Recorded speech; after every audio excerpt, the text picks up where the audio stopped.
Peace to the family. I'm waiting for at least a few people to get in. Um, Give me a second. Great, great, great. Okay, so tonight, only tonight, I am doing a presentation on reparations for our people. And I'm going to do it on Unscrambled Minds. Wow. Happy New Year to everyone who hasn't seen me. But yes, I am going to do a powerful presentation on reparations on Unscrambled Minds to present and to answer a bunch of questions about reparations. So let me tell you, what I'm going to do is just give you an idea of some of the things that I am going to talk about. So let me just get set up for this. Great. Yeah.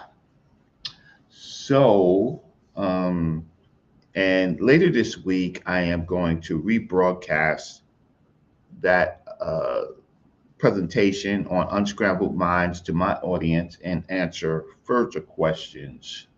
But here is some points that I am going to answer on or discuss on unscrambled minds and get your commentary. Well, first, I'm going to tell everyone that I am probably one of the best suited uh, researchers to talk about reparations in the YouTube world. And in some contexts, the academic world. I've actually been trained on reparations by Dr. Leonard Jeffries and Dr. John Henry Clark. I'm also a member of the Organization of Afro American Unity, started by El Haj Malik El Shabazz, the man that you know as Malcolm X, and by Dr. John Henry Clark. I worked 5 years at the Schomburg Center for Research in Black Culture of the New York Public Library and attended more than 40 programs just on or related to this subject and my tenure at the Schomburg Center for Research in Black Culture. Um, I testified at the New York City Council, the first um, one of the first reparations town hall meetings convened by a city government. Uh, and so let me just show you that if I can. So let me just pull that up. And and so when you see the date that I testified, you're going to be astonished. You really are going to be astonished when I show you the date that I actually testified. So let's pull this up. Where is it? Okay, let's see, window. Okay, yeah, okay, great. I see where it is. Um, and so while I'm pulling it up, I want to tell the viewers who are actually watching watching um, today's stream is that there have been, of course, a lot of people who are dealing with reparations uh, to be influencers, right? And sometimes clicks and giggles, and the other times is to promote their ideas. Um, but the question is, uh, their ideas, where are they founded at? So I could tell you where Minds is founded at.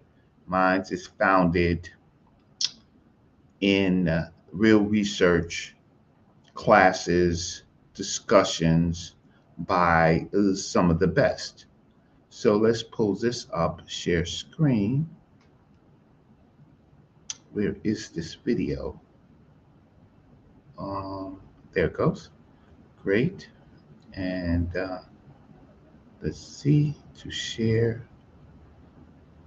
Okay. And let me see. Okay. So the video's up. I just want to make sure that you can hear the sound of it. So this is part of my testimony, and I will show more on Unscrambled Minds tonight at 9 o'clock sharp. So let's try this again. Share screen. Great. Uh, great.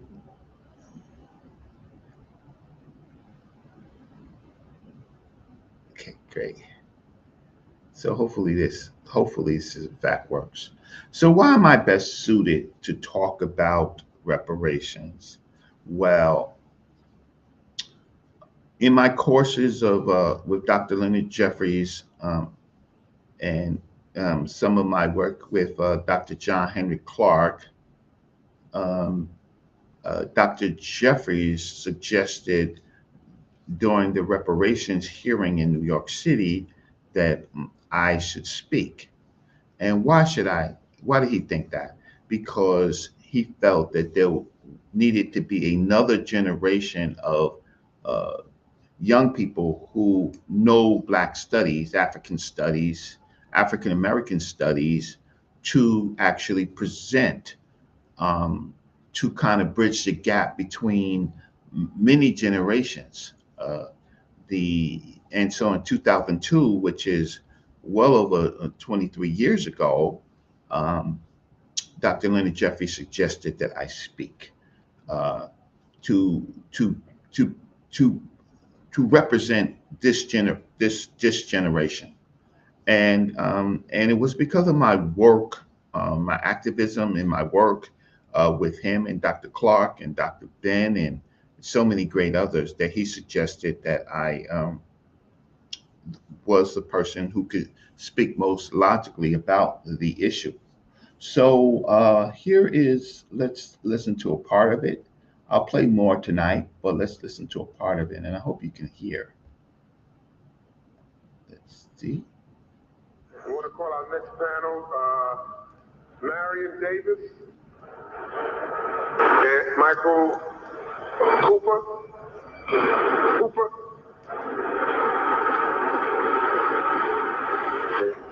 Reggie Mabry.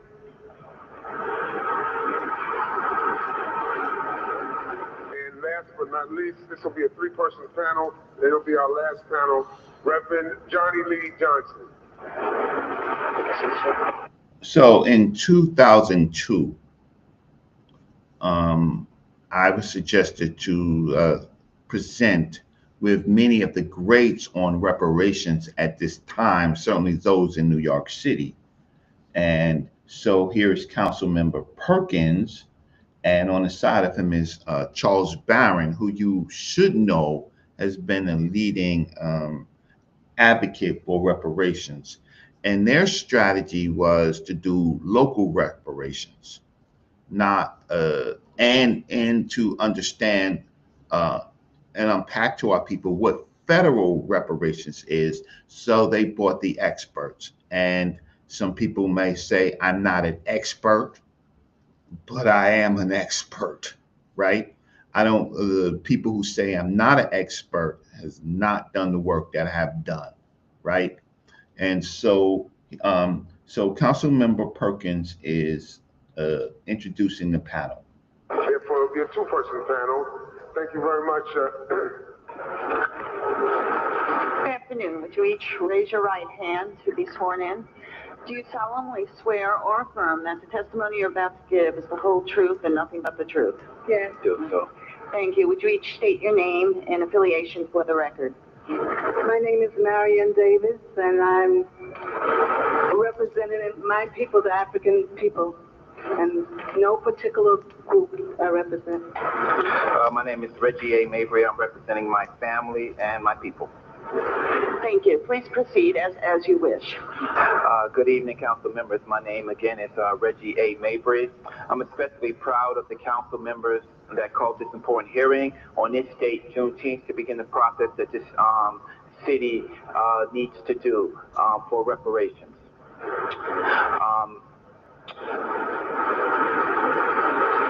I was born in segregated Virginia in 1965.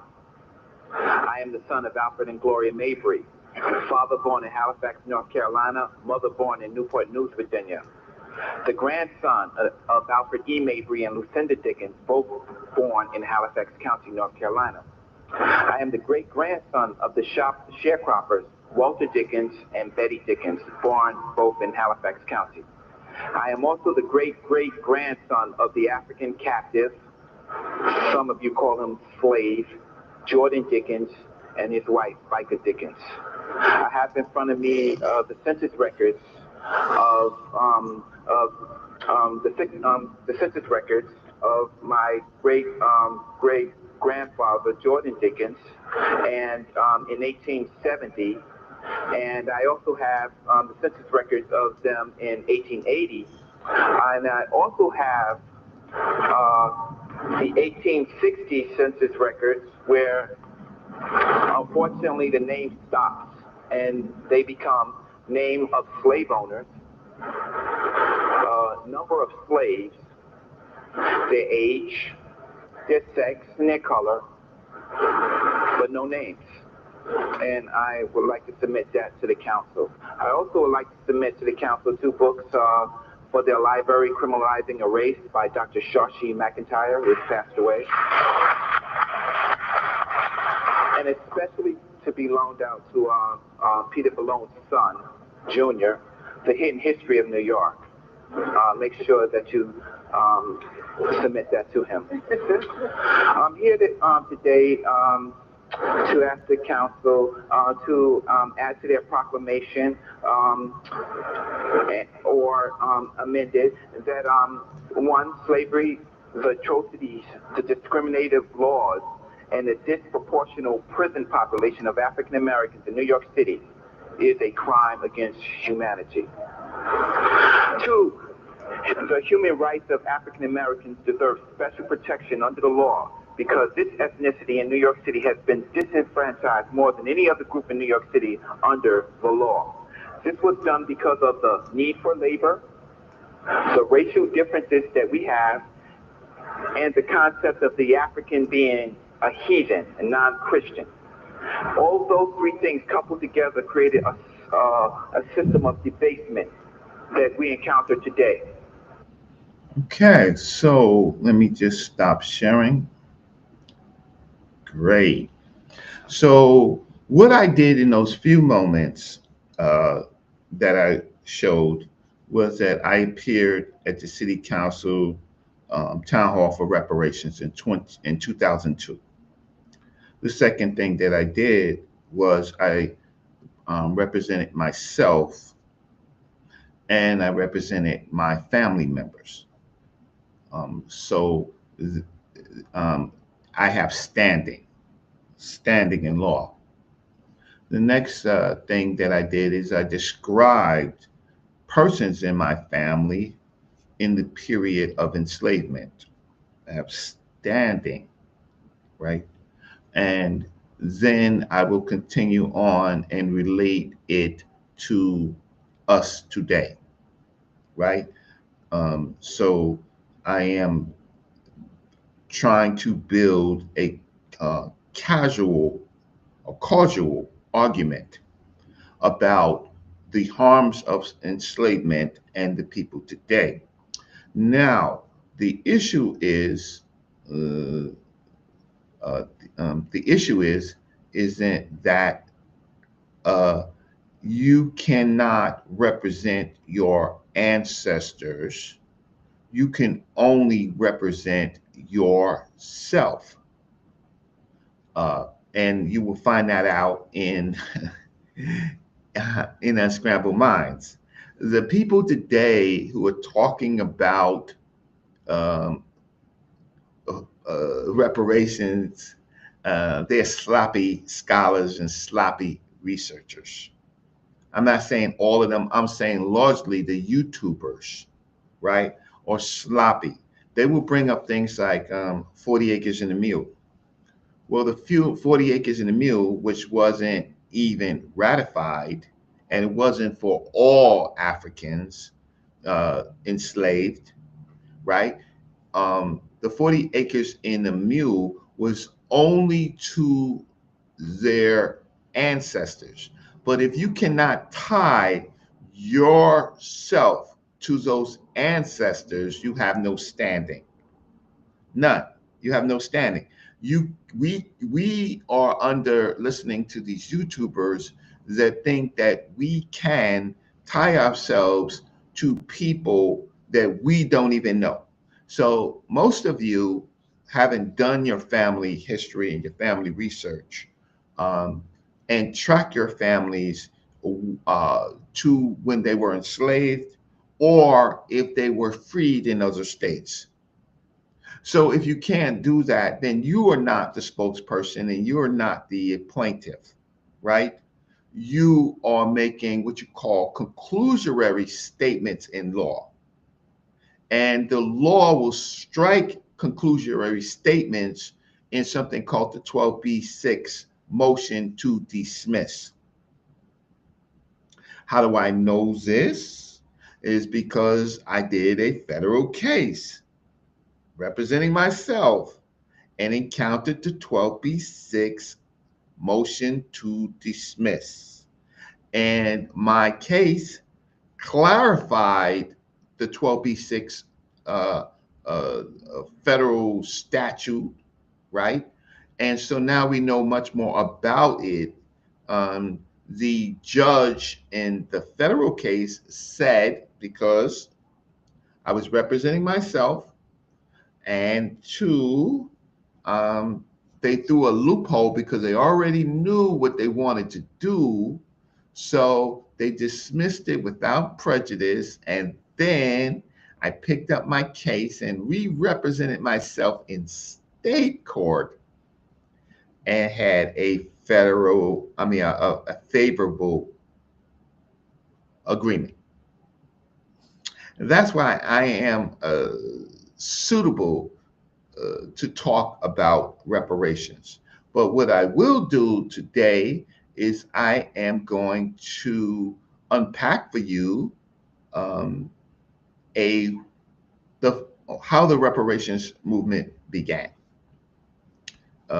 People yapping on YouTube and calling themselves all these conclusionary labels do not know how the reparations movement started. Isn't that something? Isn't that something? They're talking about reparations. One, they do not know that the reparations case, the last case that we did, ended in 2007 against us. In that decision, which I will show you, it said that we can't sue for our ancestors. In plain ink. That is a hurdle that is going to haunt us forever, that we can't sue for our ancestors, for the wrongs of our ancestors. We can only sue for ourselves. So what are these people talking about, right? Now, there are several groups that actually do the work on reparations. That's in COBRA and NARC, the Institute of the Black World. Those groups have been very helpful in the HR 40 proposition by John Conyers, and our Congressman John Congress is no longer here. So HR 40 has not been presented back to the federal government for another chance. So what I'm saying to the, and you're not going to get this from YouTubers who want to argue that they are foundational Black Americans or even American descendants of slavery. You're not going to get an examination of those of the last reparations case. You can get it from me on Unscrambled Minds, and as I unpack it a little bit further. But the big point of this is that we cannot sue the federal government for reparations until we fix those hurdles. So the reparations cases have moved. There's only 2 reparations cases that are pending in federal court. One, the Malcolm X family reparations case, and 2, the Tulsa, Oklahoma massacre case. Why? Because the federal courts have notified lawyers that only the plaintiffs of harm can represent themselves. You, as a family member, cannot, unless you have control over their estate. Now, in my second part, I'm going to talk about how we can address many of the hurdles, but I'm going to first unpack it. So these groups of people, when I argue online and on Twitter, in other spaces, YouTube, with these FBA groups and these other people who want to talk about things like nationality and things like that, none of that matters in law. They may fool you, but until they show me that they have been in federal court themselves and have dealt with these challenges, I would say good advice. Don't listen to them, right? They're doing it for clicks and giggles and being influencers, right? Because when I ask them, how did the reparations movement start? Then they go mum. So let's just do this. Let's go share my screen and show you who started the reparations movement. Share screen. Here she goes right here. This woman, Callie House, this sister, this ancestor, this beautiful mind, she began the reparations movement. And I will tell you tonight on Unscrambled Minds completely how she did it, but she decided to collect 300,000 names of Africans who were formerly enslaved, right? And she did 2 things. She created the National Ex-Slave Mutual Relief, Bounty, and Pension Association. And she did something else which was really, really incredible. The 300,000 names that she collected, it was absorbed into the Garvey movement. And so in the Garvey movement, which is really, really interesting, that of course it was a mixed group of descendants of slavery, and it was many Caribbeans from the Garvey Association absorbed them. So now we have a pickle family. We have migrants, if you want to call them, immigrants, if you want to call them, of Afro-Caribbean, South America, and other places, helping African Americans to get reparations under Marcus Garvey. So Callie House's 300,000 petitions and her work was absorbed by the Garvey Association of people who were never enslaved, but worked with the enslaved to continue the reparations movement. And then during the course, you have Audrey Moore, but you know her best as Queen Mother Moore. And she continued the reparations movement. And then you have Dr. Blakely, and then you have lots of people in between. Another thing that I am going to discuss is this term African American. Some people are trying to hoodwink and bamboozle you to say that African American is a name that white people or European people gave us. That is not, in fact, true at all, right? So there seems to be a lot of ignorance in our community for people who have really never been involved in the reparations movement and have done no work in the reparations movement. And so maybe by design, and maybe by ignorance, maybe by preference, people pick and choose who they want to be the spokesperson of. You, right? But you would disregard someone like me who is proven evidence that I have been involved in the reparations movement, testifying and important and writing. So that brings me down to another section. Let's see if I can get this in. I'm going to stop sharing, and I'm going to bring in an article that I wrote because I, at that time period, was surrounded by scholars, met with them weekly and daily. So I am going to share an article I wrote. Where is it? Give me a second. It should be coming up. Oh, here it goes. Okay, great. So this article I wrote called Reparations is Dead, How to Resurrect It. I wrote it in 2017. So this is years after I testified at the city council. And I wrote this article with Dr. Jahi Issa.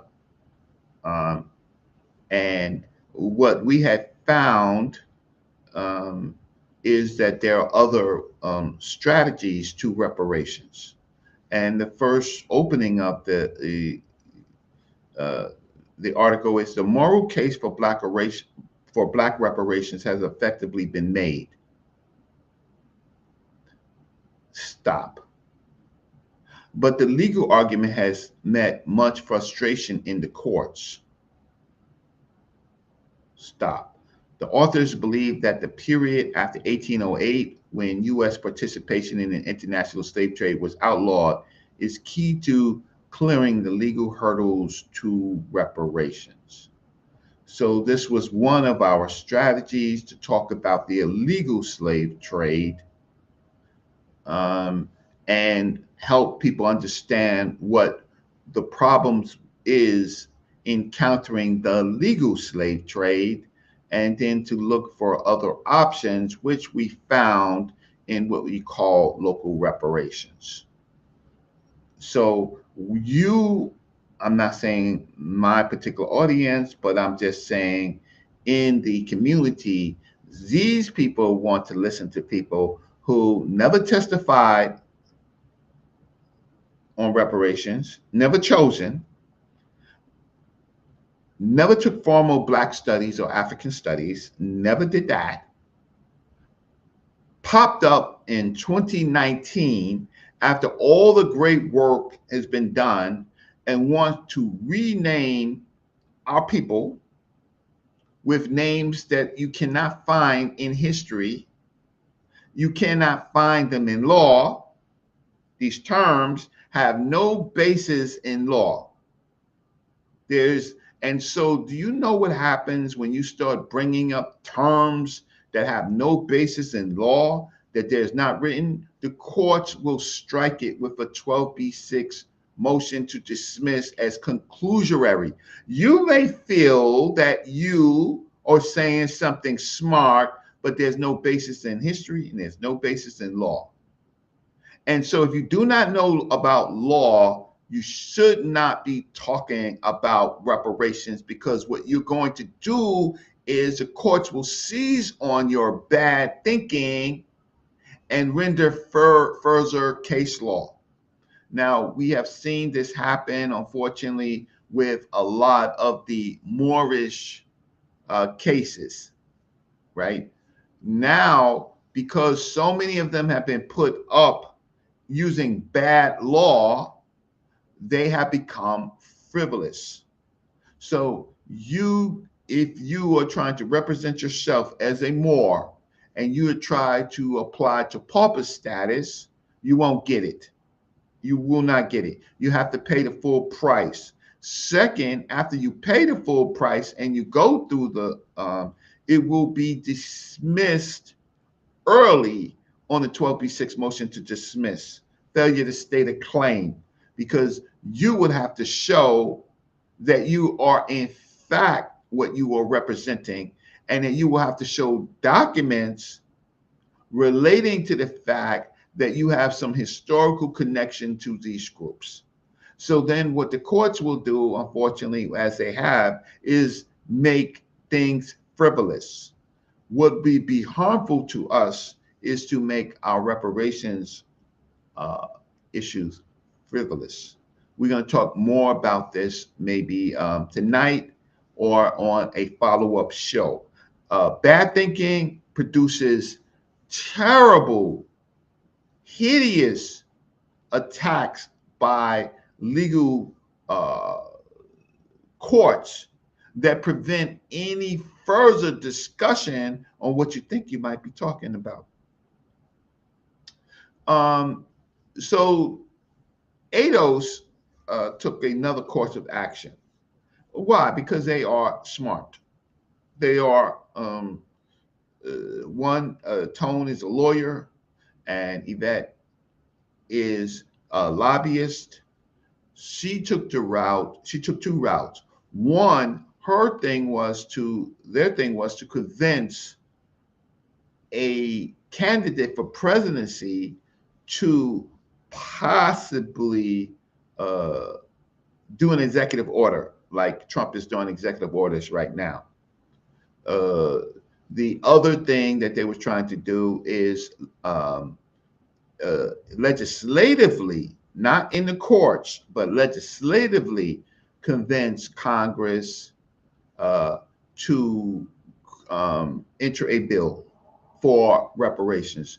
Fortunately, they didn't write one for Congress. So now you're asking a congressperson to write something, whether instead of giving it to them. Then they sought out Sandy Doherty to estimate the value of a claim, right?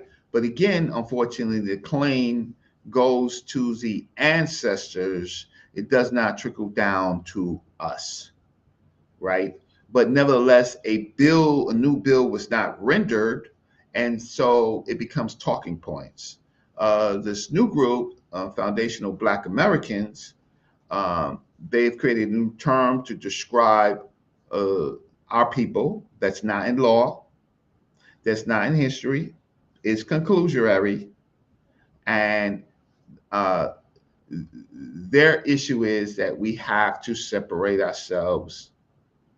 We have to delineate ourselves.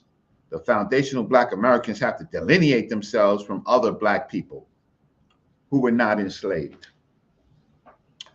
What they do not understand is that the new reparations movement has as a backdrop American slavery, but deals with current situations that are derived from that. So it's two parts. I have some strategies that I would like to talk about to fix the burdens that the courts have set for us. Why? Because I've studied the case law. I not only study history, I study case law. So I've studied the case law, and and have studied a very important attorney that we have lost, Attorney Ogletree's comments on reparations, which he gives the best. But nevertheless, reparations have the new course is local reparations. So in local reparations, they look at the citizens, the living citizens of their current city, county, and state. And so the living relatives, the living people in their cities, counties, and states, that is who they're concerned about. They're not concerned about as much deceased ancestors, but the effects of that on us, right? Who would be plaintiffs, but the new course is not to go back into the courts. The new strategy is to go into legislation, to have majority Black cities and counties who have city and county governments to create legislation that benefits people who have been harmed not by slavery, but by the ill effects of actions against us. Things like the Black codes that led into the Jim Crow period, right? Into things like housing discrimination and all other types of discrimination as a result of the treatment of people because they are harmed because of their phenotypes, not just skin color, but their phenotypes. The problem with these new groups called the FBAs and these other groups of people, they want it lineage based. So, but they're not smart enough to understand that cities and counties are only dealing with people who can vote for them, living people. And so they feel that the any reparations should be done by people who can track themselves to slavery. Unfortunately, because of the federal law, cities and counties have to be very cautious because the same law, the same opinion by Posner in the federal case of the reparations will follow them and find whatever cities and counties do in that regard, they will find it unconstitutional. So these concepts that are arguments that these groups of people are in fact raising are actually frivolous.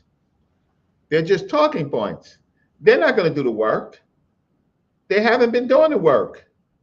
They have been signal boosting. That's a social media term, but they haven't been doing the work.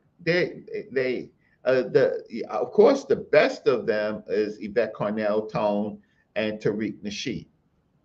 The people, some of the people underneath them are really well uninformed, right? At some point, I will have a conversation with Tariq Nasheed, and I have a good relationship with him. But there are some issues that I think that he needs to answer for, or answer, not answer for because he hasn't done anything wrong, but answer the question, the delineation of Black people based on what you call lineage is problematic for a number reasons, right? One is because of the federal opinion. The other issue is that many other Black groups have moved into America, and we need them for votes in legislation. And so, New York City, the same New York City that I testified in, has passed uh, a reparations study to study effects of uh, uh,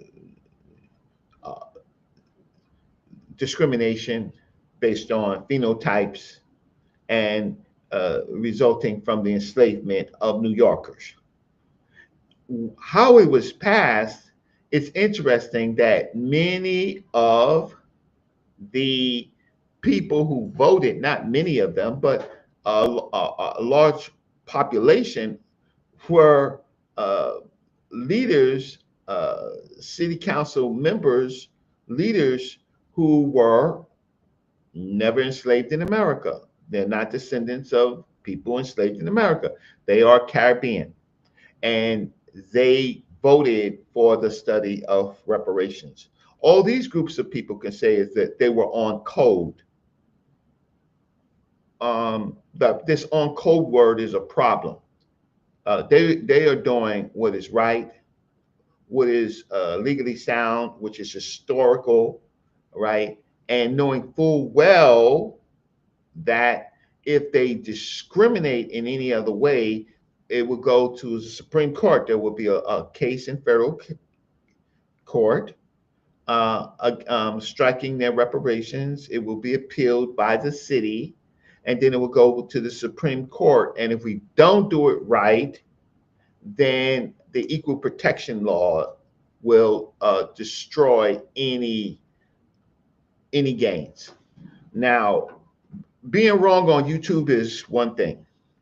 Being wrong in courts, that's a whole nother thing, right? So the people who really are dealing with reparations, because it's already going on, for example, in Evanston, um, Illinois, they went past the study. They actually began to give out reparations to one generation. Uh, and they gave $25,000 to lots of senior citizens, right? Just $25,000. Nothing. But yet, 5 plaintiffs in a conservative organization dragged them into court.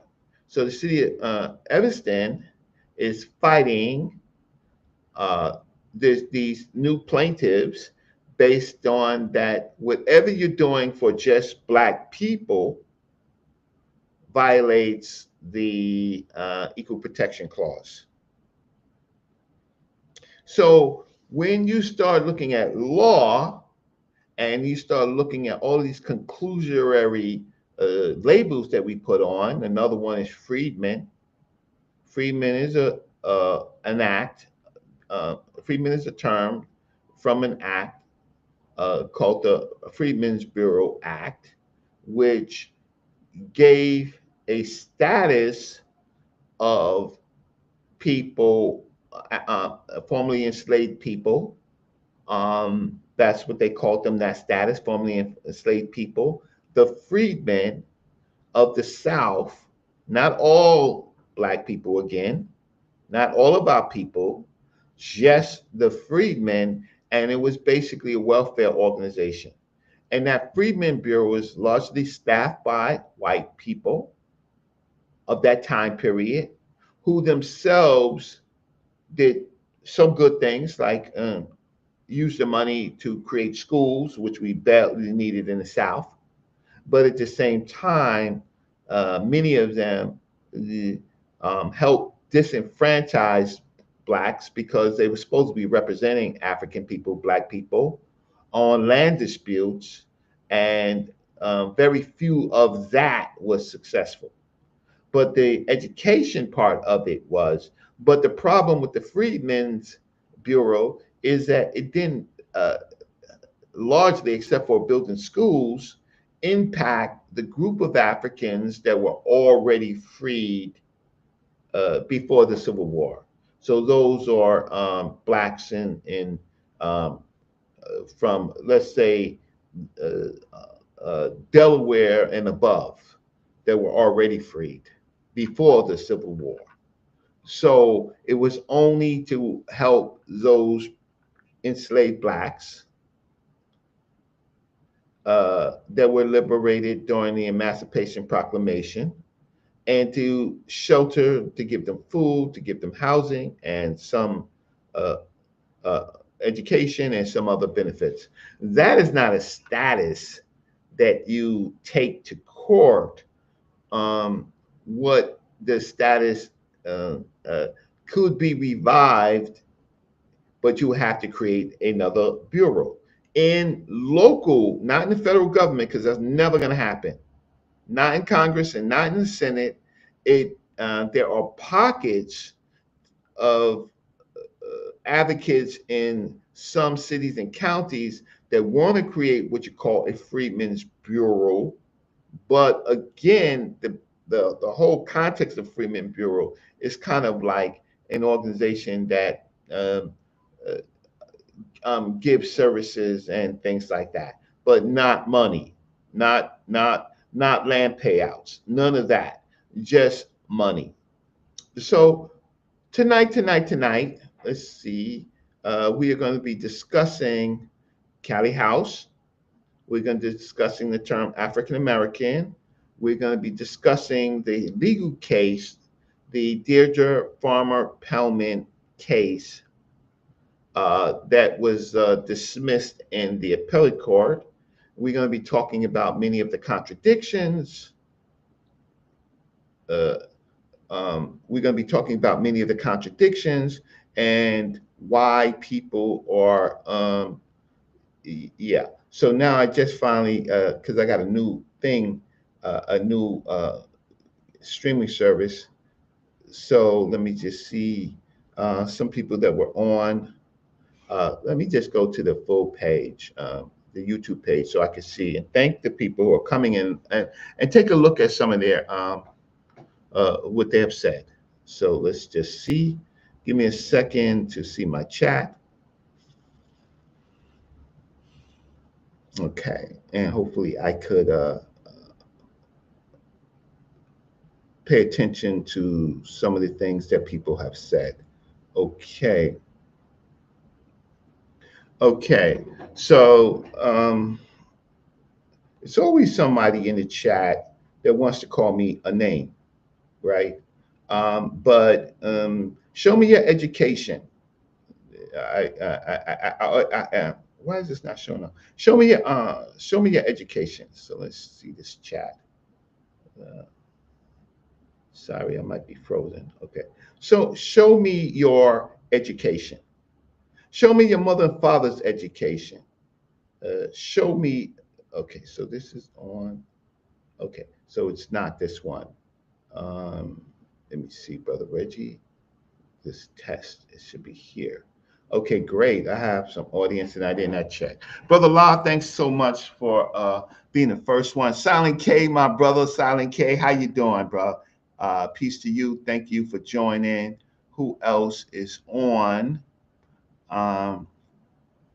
Sorry. Okay, Super Wavy, fly his name on YouTube. How you doing, good brother? Who else is on? Proper Perspective, and peace to you. Let's see what's going on. Mr. Morpheus, finally got a notification. Peace, Reg. Peace to you, my good teacher and brother, friend, Brother Morpheus, a real hip hop pioneer. Not the first wave, but definitely the second wave. But he was there when it was actually happening, right? He's part of the Herculoids, right? Son Ka, peace, Saber. How you doing? Yeah, Son Ka. Yeah, yeah. Saber in the building to you. So Mr. Morpheus says, Lawsuits filed in 2002 seeking reparations for slavery were dismissed by federal courts. Definitely, that's 2007. Federal court caseload statistics generally focus on criminal, civil, and bankruptcy case. That's correct. Sister Mika, how are you today? Peace. And another fly name on YouTube, Tony Macaroni. You can't get no fly than Super Wavy and Tony Macaroni. Peace to you. Solomonic TV, is there a link for this show? I will put in a link in a second, and I will discuss. But tonight, I'm going to give you the history of reparations. And guess what, family? It was started by a Black woman. And I don't know why many of these Black men want to erase that fact, but it was started by a Black woman. And it was her work and her membership that was absorbed by the Garvey movement. Okay, so let me get rid of some of these things that's on here so that I could open up a chat. There you go. And here you go. So I'm back to live. So now I am going to invite the guest studio. And here it goes. You are invited. I have a small channel now, as many of you know. I am now presenting on my own show, which is Africa Online, and I am presenting on shows that I choose that I want to participate in. I'm no longer where I was, and I'll just leave it like that. But I can still get out the information because I have some of the best information. So I've heard that many of the people or some influential people on some other channels said that I'm boring, I talk too long, I talk too long, and I hold people hostage for cash apps. Well, my comment to that is I'm not doing anything that I haven't been doing for years, which is to teach. I do not have to interview people who I may disagree with for clicks and giggles. Two, it has to be a benefit to me. If there's no benefit to me as far as monetary, even for lunch money, right? There's no benefit for me. So now if you are saying that, if people are saying that they're giving me exposure, thank you so very much. I don't need the exposure anymore. If your payment to me is exposure, I don't need your exposure no more. So now that I brought us into relationships and friendships, right? And given that in some of the other channels I have done the most for, right, in the hardest of times. But if that is the price to pay, I'm not willing to pay the price, and I'm not going to be beefing. I'm not going to be arguing. As far as I'm concerned, as far as the information is concerned, I have great information. But if you want to hold my information hostage, that's fine. That's fine. But at the end of history, we'll remember Brother Reggie. And nobody created Brother Reggie except for Dr. Leonard Jeffries, Dr. John Henry Clark, my parents, right? Professor Edward Scobie, the Black Studies Department at City College. They created me, right? YouTube did not create me. I had a YouTube channel before majority of the people had YouTube. So YouTube did not create me. I brought my content on YouTube. So let's get that straight. And I have a lot to say. I have a lot of animosity. I have a lot of animosity that I have to stop myself from talking about, right? About how people treat people. But I won't say it because then it's going to get personal and it's going to start talking about other things instead of information. But the fact of the matter is nobody but Dr. Leonard Jeffries And Professor Edward Scobie, Dr. John Henry Clark, and Dr. Yosef Ben Cannon created me intellectually. None of them. Exposing me to a population, that is another story, but my exposure debt is paid. So if I have to suffer with 120 views, 150 views, I'll take that, because guess what? I know that at least I'm putting out the information and I don't have to argue with people who, why am I going to argue with somebody who hasn't had the experiences than me? I went to Africa in 86. West Africa in 86 with Dr. Clark. I went to Kemet in 87 with 1,000 people. Where were y'all? The people that have so much to say, what were you doing in 86 and 87? In 2002, almost damn near 10, 20 years late, 15 years later, I'm testifying in the reparations. Where were you? But if you think that the price of holding my content hostage, right, is something that you feel good about, right, then that's fine. That's what you feel. So I would never try to make it more than what it is. But if you look at my shows, all of my shows, they're cited, they're sourced. I'm not a makeup artist. But if you people here value entertainment, you're not going to get it from me. You didn't get it from my teachers, right? I don't have to do jokes. I have to do facts. But if you people value that, then fine. But I know this for sure. This is what I do know. Values that and disvalue strategies that can help us. And value talking points that will hurt us. Because this is YouTube. Now the greatest show on earth. Circus of people who want to people who want to sell themselves but not really help Black people. I have a history of helping African people, African descendants, Black people. So those people who come on my show, I appreciate you, right? But I tell you one thing. Some of the doors that I go through, I would have to check you in or leave you in a hallway and say, I'll be right back, or say you my guest, right? Because you're not relevant. You're really not relevant. You can come in with your costumes at the door. You'll be sitting in the waiting room, right? You won't go there, right?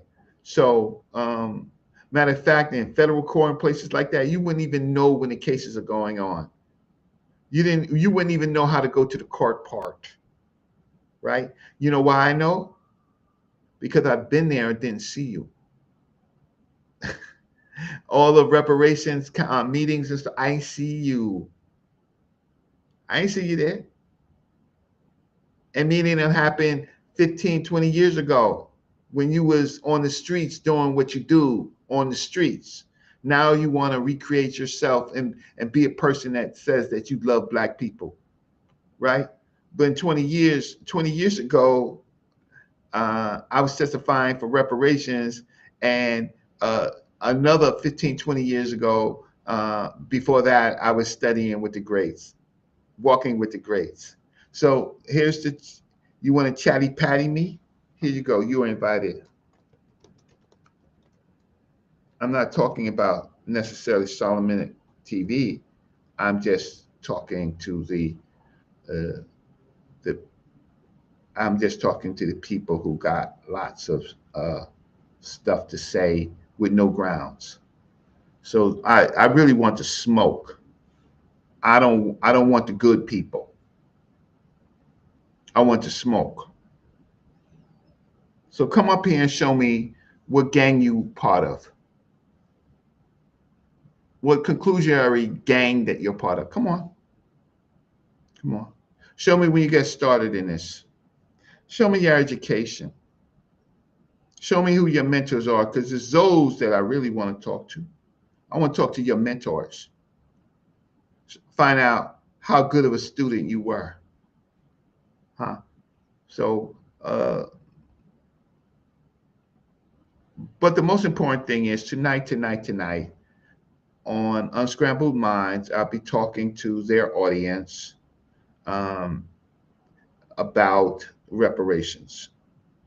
Hi, Reggie. I see Inky that he got you beat on the tweezers part of the Kemet surgery. Please address him in detail. See, let me, since he put the person on the chat. So tweezers in bronze says that they was doing open heart surgery. And you believe that he got me beat, that they were doing open heart surgery when tweezers first appeared. Open heart surgery to look at the aorta. People like you, right? I feel sorry for you. I feel sorry for you. That shows you know nothing about medicine. You know nothing about antiseptics. You know nothing about medical technology. Show me your own work instead of being a groupie. Right? There is no scholar that studies the subject that agrees with him. My big little brother, Dr. Mario Beatty, addressed that. But you missed it because you're a groupie. Right? Men, why don't you stop being groupie? Be grown men. Stand on your own information. Sister, stop following these people. If a man can't show his own information and wants to have a homo association with another man, sister, those type of men are not for you. Right? If they don't have their own work in the field and they are doing YouTube stuff, being a fan, right? Without their own information, they're not standing on their information. They are a groupie. They're a son. And sisters, you started reparations. You started a lot of sciences, mathematics. You did that. But yet you are held down by these type of men that are in competition with you, that have done less than you. Now, I'm not talking about all men, of course. I'm talking about the ones, the preachers, the pimps, the politicians, those, sometimes even the professors, right? Those groups of men that want to basically borrow not just your own information, but other people's information, because they didn't think about it. They don't have the ability to think about it, and they want to kind of still keep you under them to promote themselves. So I feel sorry for the person who wants to talk about, well, I'm talking about reparations. He wants to talk about tweezers in Egypt. And I do not have to talk to the same thing I would say to him and some of these people that they're talking about me. Show me that you passed the Europeans test. That's what I say, because I have. I'm a former engineer, former practicing engineer. I have a degree. I passed that test. It's easy to get in front of black people and say what you coulda, woulda, shoulda did, but show me you passed the test. Show me degrees and work experience. I want to know where you worked at after you got your degree in your field.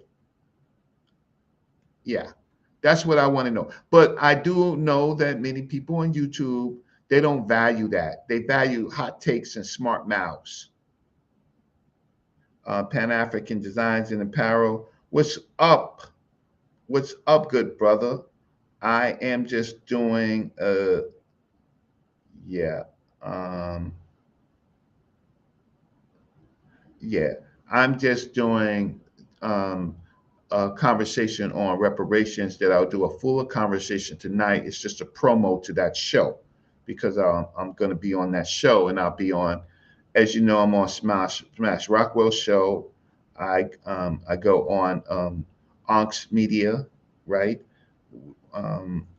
Community of Skeptics, and I go on uh, the other shows that he puts on. I go on what's Carnivorous podcast. I like Sheffrin. I like Sheffrin's idea. I like the way his mind works. Um, I tried to go on. I go on All Viral Access Media because he has good urban topics, right? And there was another channel that I thought that I could help, but the person seems to be a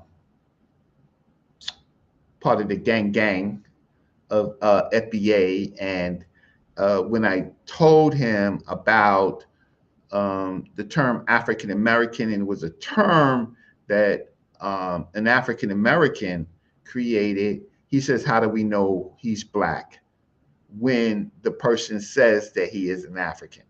And then once you do that to me, once I show you the information, and then you come up with another bogus conversation like, how do we know that this person is black or African?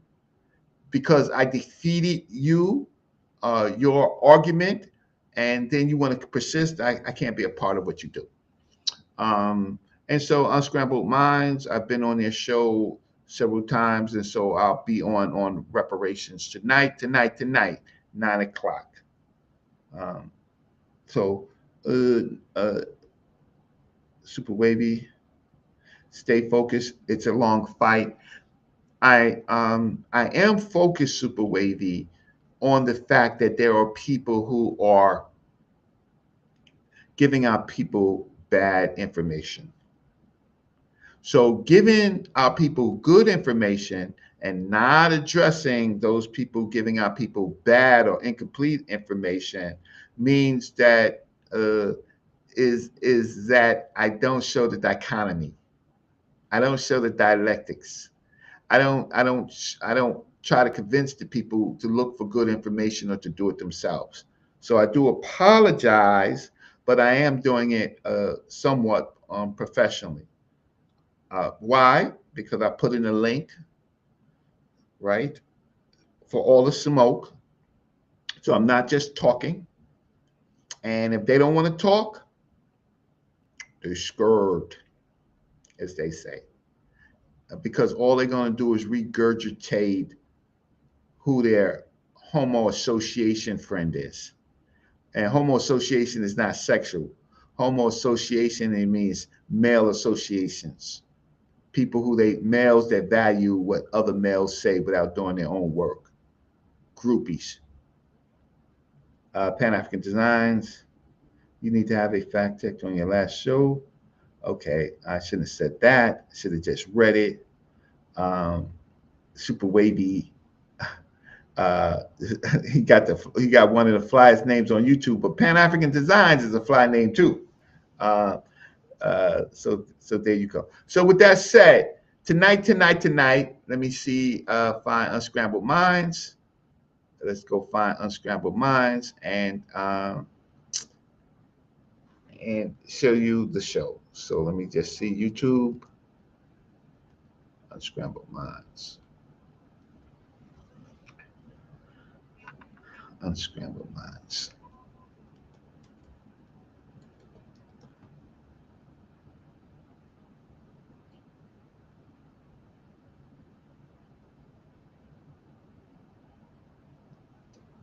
Give me a second. It goes. So I'm hoping that some of you would like to know where reparations started. I would think that some of you would know the important reparations case and what it means. Um, yeah. just to have some fact checks. But tonight, live in 6 hours, January 24th at 9 o'clock p.m., Brother Reggie comes to discuss reparations on unscrambled minds. So there you go. So if you are not busy tonight at 9 o'clock, please tap in and let me just see the last comments. If there's any, super wavy. Brother Charles, woke up to your voice, big bro. Your own channel is long overdue, especially when you put the well-known onto YouTube on the first place. So uh, that is a fact. So where's the comments? Let's see if I can find a comment and blow it up. Yeah. Uh, this gets a blow up if I can. So there you go. Brother Charles, thanks so much. I appreciate it and listening to me instead of these copycats and regurgitationists and people that want a following but have no history. I appreciate that. And I appreciate the people that know that nobody made Brother Reggie. Maybe gave me some exposure, but they benefited from the exposure too. So at the end of the day, um, uh, I want to thank everybody for coming out and viewing the show. And I'll see you tonight at 9 o'clock, where I talk about an amazing, amazing woman, Callie House, to women, and because they're running the show, and to an audience. A woman that started reparations, a woman that started the first insurance business, a woman whose 300,000 petitions that we have records of got absorbed into the Garvey movement, which was non-FBA, as they call it, based. The Garvey movement, and became the Garvey movement. And talk about a little bit about Audrey Moore, who you know is Queen Mother Moore, who continued the reparations movement, made it live, kept it alive. And after her, there were several other women, but one standout is Dr. Blakely, who I've met many, many times, who represented Queen Mother Moore. And Queen Mother Moore, many of you might have seen her at the first Million Man March because she was a spokesperson at the first Million Man March, but many of you didn't go there. I'm not talking about the people watching today. I'm talking about the people with the big mouths. Salamic, I did put in the link. Do you see the link? I did put in a link. I think that you had something that you want to say before I close out. Yeah, okay. So if he doesn't come in the next 2 minutes, reparations as we know it, or which some people are, how can I say, signal boosting, is not the reparations that can be won. Separating yourself based on what you call lineage. Does your lineage only begin in enslavement? Does your lineage, whatever it means, only begin in slavery? Does it begin in Africa on these slave ships? Or does it only, watch this, y'all, come on, think with me. Does it only begin in the progress of white America? Because all that we have done in white America has been absorbed, by white industrialists. So running around talking about your achievements in Black America means what? They owe you? Or does it mean they took it from us? And so you are tying yourself into the achievements of white America And what are you talking about that we need to do for ourselves?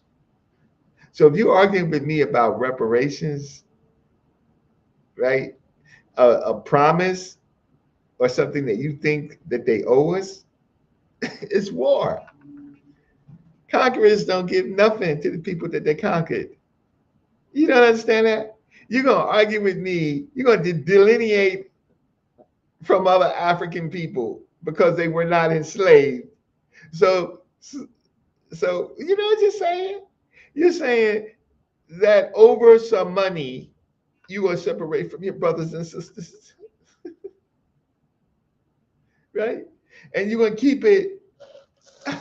You're going to keep it. You're not keeping it in a foundational Black American. No, that was, if anything, that was them that did the work. That's not you. You're not a foundational Black American. Your ancestors were. You're a citizen of the United States. You're governed by federal, state, county, and city laws. Who are you fooling? Let me see a legal brief that you wrote. Let me see anything in law. Let me see your writing in general. Let me see a citation. Like, who the F are you fooling?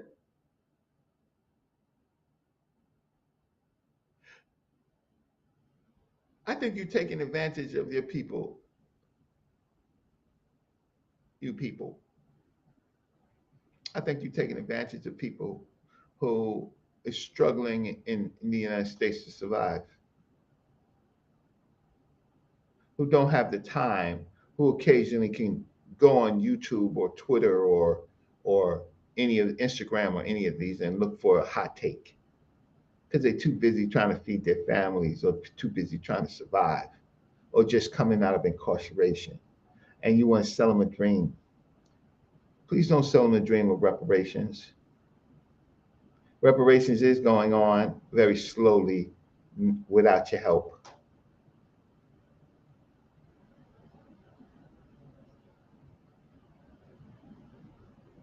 Without your help. Without your help. And they don't ask you for your help because you mess it up. I heard something on one of the channels about how Black people who were not on code messed up the California reparations. Uh, California reparations. I heard that. So these people in California, they did the study on reparations. Now it came up to voting. They don't talk about the chief ally. I mean, the chief people against it was the governor Newsom, who is going to lose his job in California, in LA. He's going to lose his job, the governor, for the wildfires. So chickens come home to roost to you, right? But he was the leading adversary against reparations. But they want to blame it on Black people that's not on code. Well, didn't it dawn on them that some of the people who were against passing it felt that maybe our people wasn't going to benefit the most from it and that there needed to be some rewording, right? Because at its current state, maybe it wasn't narrow, so they, our own people, voted against wording that would hurt us rather than we not being on code, right? Uh, and wording is very important because if you don't word things right and on paper, which is permanent, it comes back to bite you. So maybe it wasn't good enough at that time, and maybe they were reworking it, but you want things quick. You don't look at the generations of people of our fight that make things happen. but the study has been done. So now it's just the wording and a proper strategy. The first time it was not. But again, let me tell you, I testified in 2002 for a study of reparations, 2002. So 23 years later, they're reworking it. The HR 40 bill was in Congress for over 35, 40 years. It never moved, never got the votes. It's a long, protracted struggle. But you want things to happen quickly to benefit you, not even your children. Right? How do I know that? Well, some of us have been working too hard to put food on and housing for our families and not been able to provide the necessary resources, homeschooling, after school, participating in organizations to make community centers, none of that stuff, right?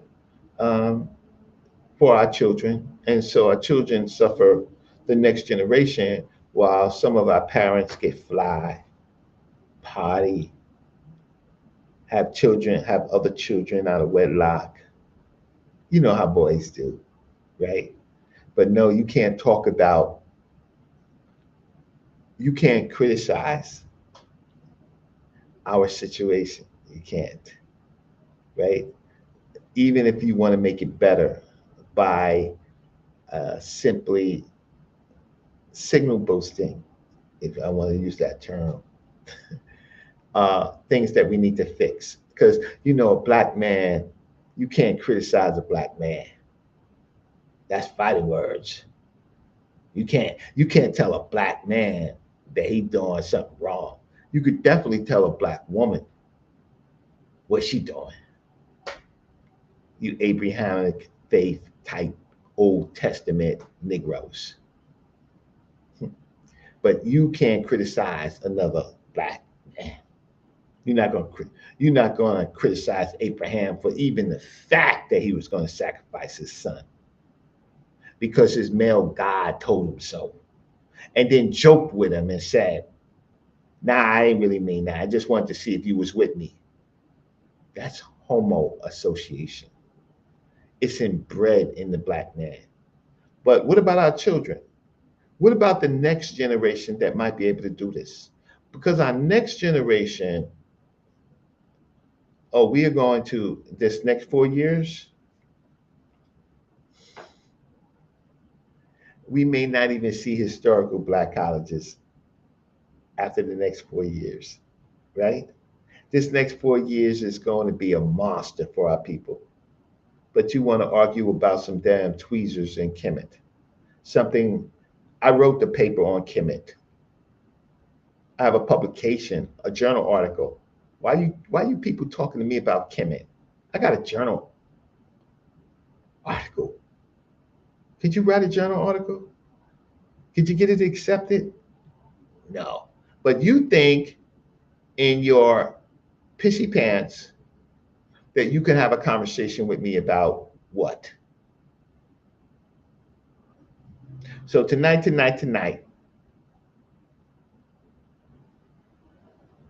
on Unscrambled Minds, I'm going to talk about the woman that started reparations. I'm going to talk about the last reparation case and the problems. I'm going to talk about local reparations, and I have to do this on this show to build an audience, but also to educate you. So I wanted all the smoke. I wanted all the smoke. I don't even see a spark, because at the end of the day, I know that the people who's going to chat in is going to use some old, outdated terms, don't know the law, never went to a formal Black Studies course, right? Want to sound smart, but never been in any committee, never testified. Basically, on the subject a non-achiever. And you want to argue with me that you could see me in 2002 testifying, the youngest testifying, right? To bridge in the generation following me, my generation, with the elder generation that did the work. But you think that you're the same as me. You're out of your freaking mind. And none of this benefits me personally. This is the labor of love for our people. Because at the same time, I got people saying that they made me.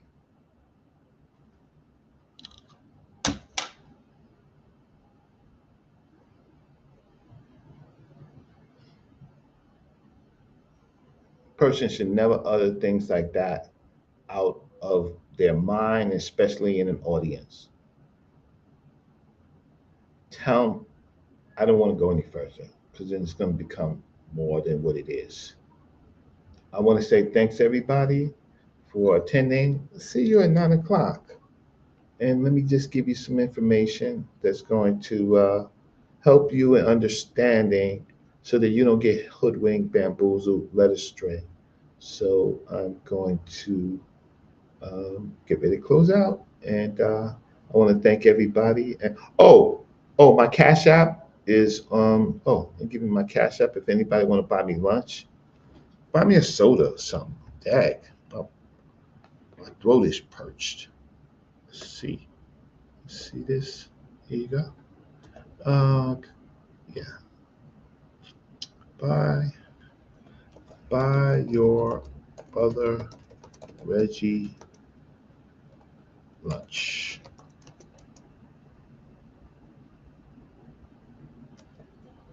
There you go.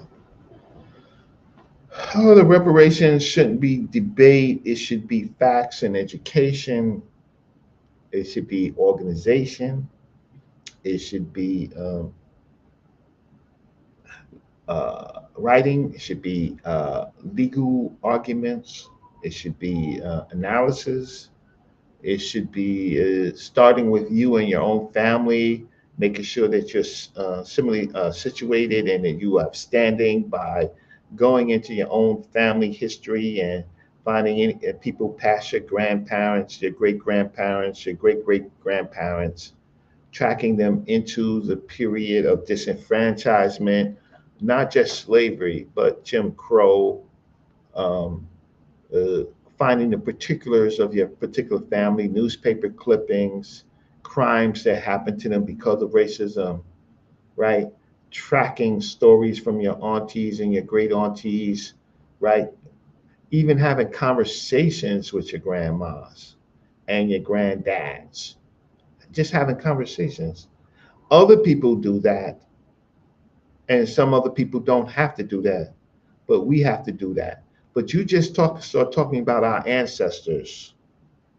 Your ancestors is not necessarily my ancestors. The courts only want to know about particulars, right?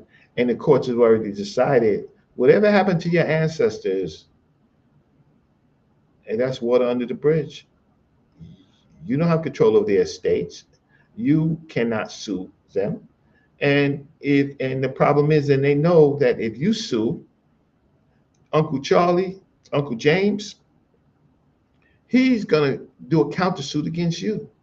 Because he's gonna say, now, well, why not him? After you do all the work, then Uncle James, Uncle Negro Paul is gonna sue you because he's gonna say that I didn't say that you can represent great granddaddy such and such or great grandma such and such.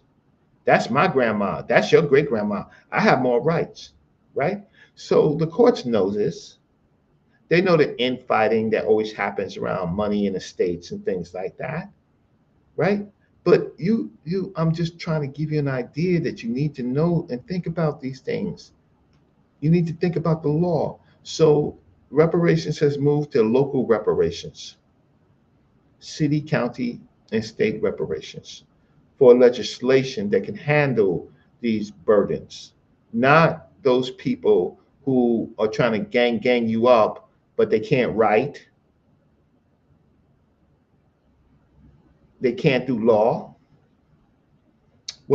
So it's a gang to influence other people to do the work for them, but they're not willing to do it for themselves. I look at some of these arguments that these people are putting up and I just bellyache.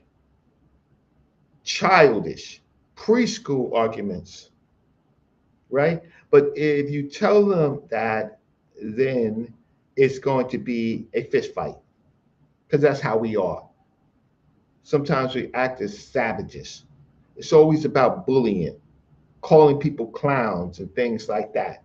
I have better arguments. I have more experience. I could show you in 2002 where I was. I want to know in 2002 where you were to criticize me. So what you should just do is ignore me or respect me or learn from me. That's what you should do. So with that said, let me end this channel and get off. I just wanted to do a preview where I can talk facts tonight about reparations. So let's find something to go out there. And please consider buying me lunch. Okay. Wow, this is not working. Okay, I'll just put on this.